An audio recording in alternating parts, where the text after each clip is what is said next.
about to lose. I'm about to lose.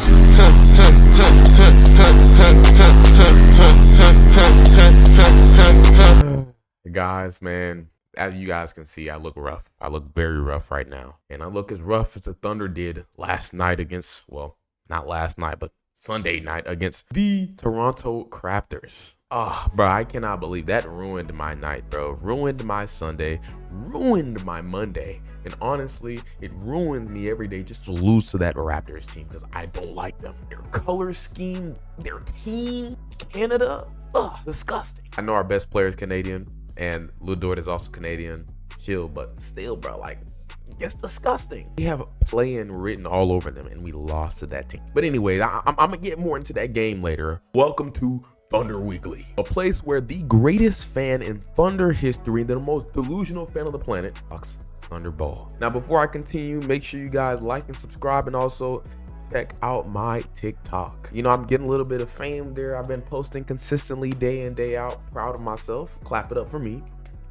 Anyways, Thunder basketball. I can't lie, this last week started off so well. We beat the living tar out of the Cleveland Cavaliers. Chet Holmgren beat Evan Mobley in the band for band. Jay once again cooked on national television like he always does. I mean, we all saw that nasty ass step through on Jared Allen with the snatch block. My boy damn near had 30 points in 3 quarters. Just disgusting hoops from him, Chet, and just the rest of the team. That along with that incredible Bucks win. I know the Bucks are ass, but that still looked great because the whole team hooped. Lou Dort put brothers on clamps this weekend. Shai had like 40 and 11. Also, suck it to the people who are saying he can't pass. He just showed y'all he officially has the Showtime badge on damn near Hall of Fame. I mean, everything just started off so well. And then that Pacers game showed up where the Pacers once again sacrificed another member, Indiana Sports, just to win a game. Y'all think I didn't know, bro? Y'all thought I didn't see that transmutation circle in the back. Shout out my boy Russ for that one, by the way. If y'all don't know, Full Metal Alchemist Brotherhood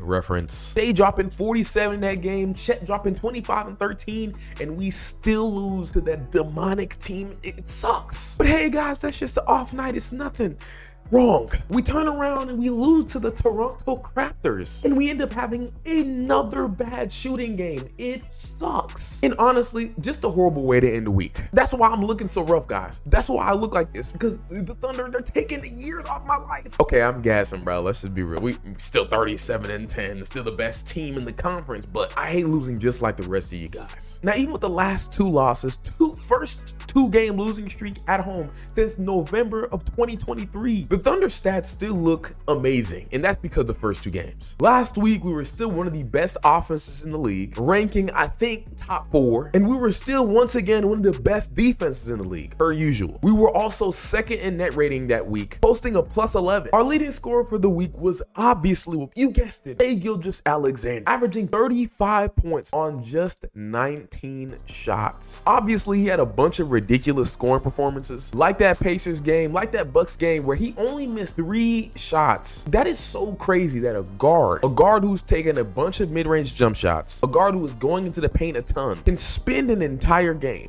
only missing 3 shots. And even in the Raptors game, when he was being trapped, doubled, and just slimed, when he was able to get a shot, he damn near didn't miss. Just goes to show you that no matter what coverage you throw at the guy, he's gonna be efficient regardless. Chet was our second leading scorer. He put up 18 a game. He had a couple of great performances, like when he snatched Evan Mobley's chain. By the way, in that Cavs game, bro, I've been looking at this for like every morning since that dunk where he ended up screaming at the end. That shit was so hard. Of the Cavaliers, but he and Tomlin have come in and kept them in it. That was a beautiful shimmy shake. One of the hardest shits I've ever seen, and it was so quiet in Cleveland, you could hear him yelling. He also had a great game against the Indiana Pacers, 25 and 13, like I said earlier, on just 14 shots. I mean, the guy's becoming efficiency man. Even with that game, he had a couple of stinkers on offense, but defensively, his impact has been there throughout the entire week. And our third leading scorer, I want you guys to guess. Just take a hint, take a guess. I'm gonna give y'all some time. Okay, time's up. If you guessed Aaron Wiggins, you were wrong. It was actually Mazo Lou Dort. And it's funny because as a Thunder collective, we haven't been talking the greatest about Lou, but this week, I'm not gonna lie, he low-key hooped. Now, as a team, as for our 3-point shooting watch, which I'm gonna start this segment and basically keep an eye on our 3-point shooting each week. We shot 36% from 3, which was like 15th in the league. But if I'm being real, those percentages are being carried by 2 of the fakest shooting games that the Thunder have ever had. But I'm gonna get into that later. I'm gonna get into our 3-point shooting later because I have a lot to say about it actually. Now with the main statistics out of the way, let's go into award watch. Now we all know SHAI's the front runner for MVP this season. And at this point, he should damn near be unanimous. And I'm gonna be honest, this week has not changed that at all. Despite us losing 2 straight games, he has been absolutely phenomenal. Like I said earlier, the guy is putting up 35 points this week on just 19 shots. He is shooting 68% from the field as a guard. And this is despite seeing some of the most AIDS coverages he's ever seen. And honestly, I want to give SHAI a little bit of appreciation real quickly, because this, in my opinion, is what a championship player is. If I'm being honest, his 3-point shot has not been falling all month. Well, compared to how it was falling at the beginning of the season. And yet he's still super effective and super efficient as a basketball player. And it's gotten to the point where literally no matter what you do to stop him, he's gonna create an efficient shot for either him or his teammates. And it's not even just that though, it's the way that he's doing it. He's doing it on the ball, creating immense separation on guys, getting to the rim, working in the mid-range out of the post, or he's working off the ball, being a screener for his teammates just to try to get them good shots. That is what a star player is, and this is why, bro, he's my MVP. There's a case that can be made that he's legitimately the greatest scorer we've ever seen, and I need people, including the old heads, to start to realize that. I'm done with this Mike and Kevin Durant shit, bro. We're in the conversation. Now, another award that we're looking out for, the 50-40-90 award. Now, despite the extremely blazing hot start that SHAI had to start the season, that 50-40-90 stuff, it might secretly be dead. Now, he's always going to shoot 50% from the field because he's just one of the most efficient 2-point scoring guards in the NBA. But that 3-point shot, like I mentioned earlier, it's been off for a month now. I think this month he's been shooting low 30s from 3 compared to like the 45% he was shooting to start the season. And you combine that with him not being able to make free throws and threes consistently, which I'm just talking about by SHAI standards, I am not sure if he's gonna get it. Maybe I'm wrong because he's basically on the edge. He's like shooting 39% from 3 and 89% from the free throw line. And maybe when he rests up and gets his legs under him, that will completely change. But right now, it's not looking the best. I can't lie to you. Now, another award that we have to watch for, that D-boy, Chet Holmgren, bro. His impact this week has been felt, especially considering the fact that our backup center has the back of a senior citizen right now. Every time he leaves the court, we have 0 rim protection. And that has showed, especially in the Pacers game. You see, I'm not a guy that continuously spans plus minus on people, but he was a plus 13 in a 3-point loss. And basically every time he was off the court,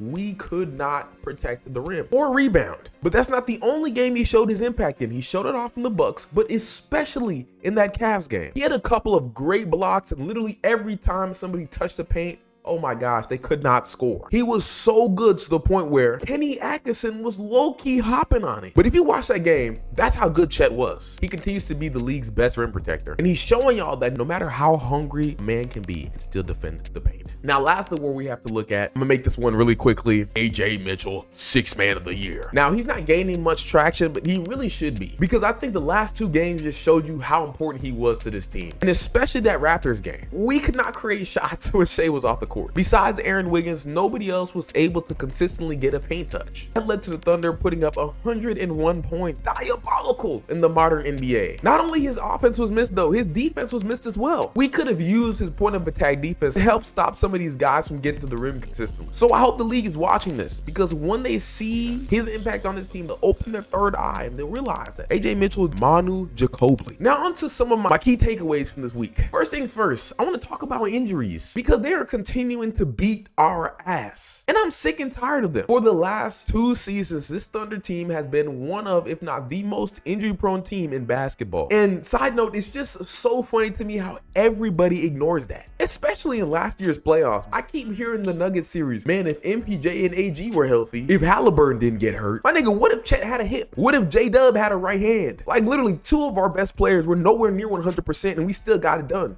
And yet I have to hear that every single day. That shit is annoying. Anyways, in the Cleveland game, we lost Alex Caruso because he got hurt, along with J. Will because he got his back blown out trying to dunk on Jared Allen, which I'm not killing you for the dunk attempt, big fella. Keep doing it. I love it. But that has hurt his play for the entire week. People are shitting on him for playing bad, but it's clear as day that he is nowhere near 100%. Yet he's just playing because he knows that this team desperately needs him on this basketball court. Then once again, like I said earlier, you got AJ Mitchell, who basically ended up missing the second half of the Bucks game in the last 2 games because he also got hurt. It's just a bunch of soft tissue injuries, hamstring, core, groin, everybody is hurt. So with all these injuries happening, this is why I'm not freaking out a bunch every time this Thunder team loses, because I understand that we are nowhere near even 50%. Now, I'm not freaking out about losses, but what I am freaking out about is our shooting. It sucks to say this, guys, but we are officially a shit shooting basketball team. Yes, that is fair to say, and I am sick of it. I am sick of being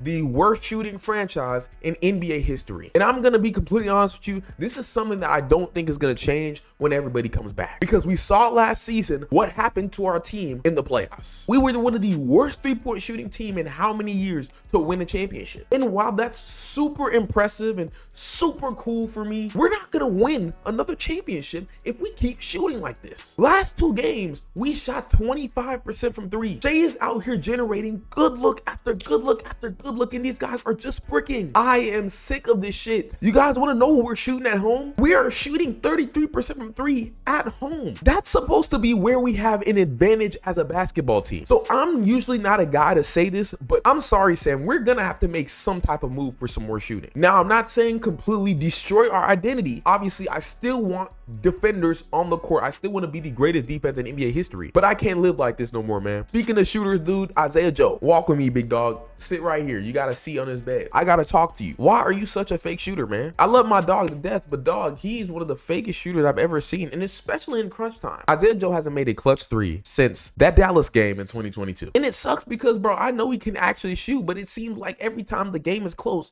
he just can't make anything. He could be wide open with nobody by him, and he's just brick. Shit is killing me, man. Maybe he's injured, maybe he's just shook, but hopefully he can bounce back. Or if you're not going to, I mean, no disrespect, dude, what's the point of you being on this roster? Speaking of role players, another takeaway, man, Aaron Wiggins. Now, Aaron Wiggins has been another brick demon. I can't lie to you. He's not been making shots like he did to start the season, but I'm giving him a bit more of a pass because he's clearly not 100%, and he's doing a lot of more other things for this team. Aaron Wiggins has really shown off his versatility during this stretch and really throughout this season. He's been very solid on defense. This week, he put up 2.5 steals and 1.5 blocks. He's doing a much better job just containing the ball and fighting in post-ups. And he's also just done a really good job getting into the paint as a driver. Like in that Raptors game, although you're going to look at his plus minus, his stat line, and say, this guy played horrible, I think he made a lot of good reads as a passer and did a lot of great things just for the Thunder team, period. I've really enjoyed Aaron Wiggins' process during this entire stretch. This is why I believe in him, and once his shot starts falling, I mean, he is going to be an incredibly important player for this team. Now, another takeaway from this week, that's assertion. That is amazing. Fucking dominant. Why the hell are you only taking 13 shots? I'm sorry, man. I am sick of it. I love Chet to death, and I think he's one of the most talented big men in the league, but I am sick of this efficiency man shit. I get it. He wants to make the right play each and every single time, but sometimes the right play is just you shooting the ball. Like, no disrespect, but passing it to Case and Wallace when you can, I don't know, just shoot a hook over a smaller guy. And I'm not saying be a hog. I'm not saying take 25 shots a game and never make the right play ever again, but you should be shooting at least 15 to 16 times a night, especially with the amount of guys that's out on this roster. Now, my last takeaway for this week, man, I want to talk about Jang. Never ever thought I'd be talking about this, so I'm gonna get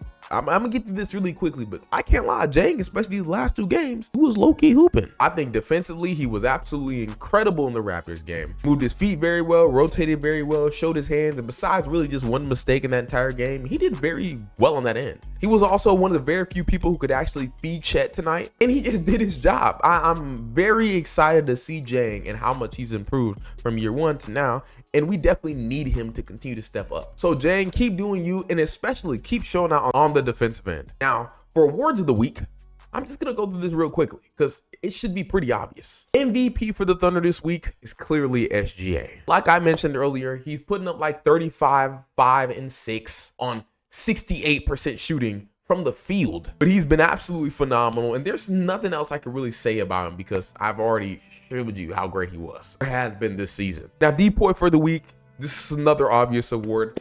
I'm gonna go ahead and give it to Chet Holmgren. Like it's shown from the beginning of the week, we literally cannot survive without him on the court. And he's been showing his impact on that end throughout basically this entire year. He's gonna win the award. It's damn near a lock. Unanimous. Now, role player of the week, there's a couple options. We can talk Unk, because I can't lie, Kenrich Williams, he's low-key been stepping up. He's played it well in damn near every single game this week, especially in that Milwaukee game where he had 18 points off the bench. He defended very well, and he's starting to show off his creation bag that I've always known that he's had. Literally, Shaq and Kobe combined. Did y'all see how he was bullying them wing players in Toronto? Trade SHAI and build around Kenrich? Now, another option for this, I know a lot of Thunder fans are going to hate me saying this, but Lu Dort. Now I get it. He played awful hoops in that Indiana Pacers game. Like, he damn near cost us the game. He did nothing. But he completely outplayed and clamped Donovan Mitchell in that Cleveland Cavaliers game. He did a very, very good job on Giannis while also scoring. And in the Raptors game, he was one of the very few players on the team who could actually make his shots. Not to mention, he's still giving Ingram nightmares till this day. Super impactful week for him. And because of that, I'm going to have to give this out to Lu Dort. Come on, Lu, you deserve it. Accept your award. Now, the last award, the most disappointing player of the week. So the guy that I'm gonna give this award to is actually Cason Wallace. Hey Siri, play Solo by Future. Cason, I hate to be that guy, bro, but you've been subpar this season. Maybe it's because you're injured, but like, come on, a lot of this play's not looking great. My boy can't dribble, he can't shoot. You're getting cooked by every solid guard in the league. I mean, what are we doing here? That whole I love Sonics, like, that's just not working anymore. You were supposed to be our #1. Now you're playing like a bum. You better start doing your job. It's sad to say, but like, it feels like he's regressed from his rookie season as a driver, as a decision maker, and he just seems a lot more timid out there than usual. And honestly, it's hurting the team. We need him to be better in order for us to AP. So I'm gonna need him to step his game up along with the rest of this Thunder team. Now, looking at this week's up and coming schedule, Lord protect us. We got the Pelicans first, who've been low-key fake decent recently. They just beat the San Antonio Spurs. They got my boy Meeseeks exposing Wemby, and with the way we've been looking recently, I'm not gonna lie, I don't know if we gonna win that game. I'm playing, dog. We should win that game. I predict us to win that game. We're gonna win that game. But the next two, this is not the time to be playing injured, because we got the Minnesota Timberwolves and the Denver Nuggets. Now, bad news, I think we're probably going to be injured entering these two matchups. And if we don't at least have AJ back, we're screwed. Good news, we're playing on the road. And funny enough, the Thunder are actually one of the best three-point shooting teams on the road. So maybe those boos will help us make shots against those two teams. Now, because of that factor, and because I think at least AJ Mitchell is going to be back by then, I believe we are going to end up going 3-0 this week, surprising the rest of the league. I also expect Chris Finch to complain again because that hoe doesn't know how to shut his mouth and just play basketball. Anyways, that's my recap for this entire week. Hopefully you guys have a wonderful week. Remember, share this with everybody you know, especially the Thunder fans. And even you non-Thunder fans, man, maybe this is gonna teach y'all about my team. Anyways, thank you guys for showing up, and I'll see y'all. Male.